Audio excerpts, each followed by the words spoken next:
प्रिय छात्रों, आज हम लोग हिंदी के काव्य खंड में मीराबाई की रचना पदावली का अध्ययन करेंगे। तो इसके लिए सबसे पहले हम लोग मीराबाई का जीवन परिचय देख लेते हैं। जोधपुर के संस्थापक राव जोधा जी की प्रपौत्री, जोधपुर नरेश राजा रत्न सिंह की पुत्री और भगवान कृष्ण के प्रेम में पगी हुई मीराबाई का जन्म राजस्थान के चौकड़ी नामक ग्राम में सन 1498 ईस्वी में हुआ था। बचपन में ही माता का निधन हो जाने के कारण ये अपने पितामह राव दूधा जी के पास रहती थीं और प्रारंभिक शिक्षा भी उन्हीं के पास रहकर प्राप्त की थी। राव दूधा जी बड़े ही धार्मिक एवं उदार प्रवृत्ति के थे, जिनका प्रभाव मीरा के जीवन पर पूर्ण रूप से पड़ा था। 8 वर्ष की मीरा ने कब श्री कृष्ण को पति रूप में स्वीकार कर लिया, यह बात कोई नहीं जान सका।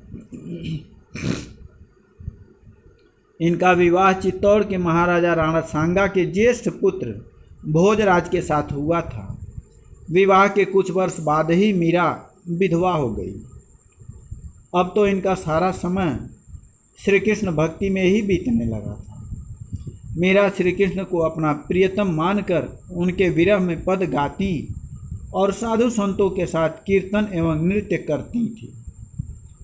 इनके इस प्रकार के व्यवहार ने परिवार के लोगों को रुष्ट कर दिया और उन्होंने परिवार वालों ने मीरा की हत्या करने का कई बार असफल प्रयास भी किया। अंत में राणा के दुर्व्यवहार से दुखी होकर मीराबाई वृंदावन चली गईं। मीराबाई की कीर्ति से प्रभावित होकर राणा ने अपनी भूल पर पश्चाताप किया और इन्हें वापस बुलाने के लिए कई संदेश भेजे, परंतु मीरा तो सदा के लिए सांसारिक बंधनों को छोड़ चुकी थी। कहा जाता है कि मीरा एक पद की पंक्ति हरि तुम हरो जन की पीर गाते गाते भगवान श्री कृष्ण की मूर्ति में विलीन हो गई थी। मीरा की मृत्यु द्वारका में सन 1546 ईस्वी के आसपास हुई थी। मीरा के काव्य का मुख्य स्वर कृष्ण भक्ति है। इनके काव्य में इनके हृदय की सरलता तथा निश्चलता स्पष्ट रूप से प्रकट होती है। इनकी भक्ति साधना ही इनकी काव्य साधना है। दाम्पत्य प्रेम के रूप में व्यक्त इनके संपूर्ण काव्य में इनके हृदय के मधुर भाव गीत बनकर बाहर उमड़ पड़े हैं।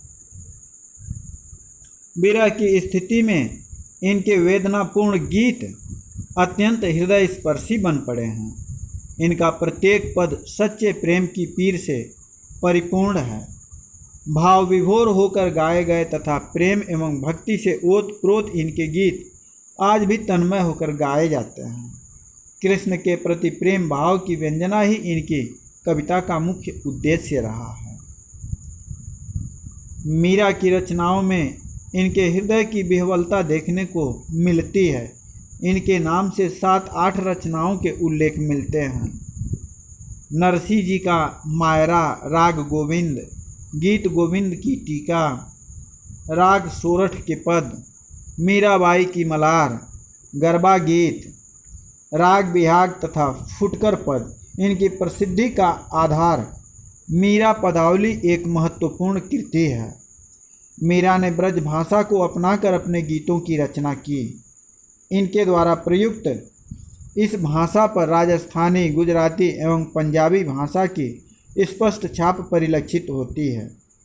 इनकी काव्य भाषा अत्यंत मधुर, सरस और प्रभावपूर्ण है।